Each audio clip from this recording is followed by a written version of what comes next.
وصفتنا النهاردة ايس كريم شوكولاتة. هنعمله مع بعض بطريقة بسيطة، طعمه حلو قوي، احلى من الجاهز، ومكوناته كلها موجودة عندنا في البيت، من غير لبن مكثف محلى ولا كريمة ولا بيض. اول حاجة معايا طاسة هنزل فيها بنص كوباية لبن، 3 معالق كبار سكر، و3 معالق كبار هرمية كاكاو خام غير محلى. هقلب كل ده مع بعض كويس قوي على البارد لحد ما يدوب الخليط ده معايا كويس بالشكل ده.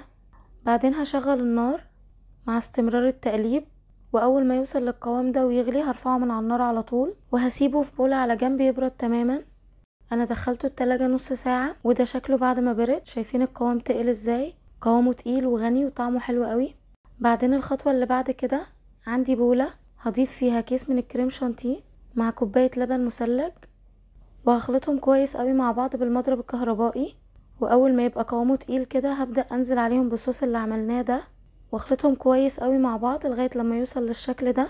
بعد كده هنزل بخليط الايس كريم في بولة او علبة تلاجة واسويه كده. بعدين هخبطه خبطتين يخرج اي هوا فيه، وهدخله الفريزر مش اقل من 8 ساعات او ليلة كاملة كده بعد ما خرجته من الفريزر. وبعد ما يطلع بنقدمه. شايفين شكله؟ قوامه حلو قوي وكريمي وطعمه حلو قوي، طعم الشوكولاتة واضح فيه. هاتوا نوع كاكاو كويس بيفرق جدا في طعمه، وبنزينه بأي صوص موجود عندنا.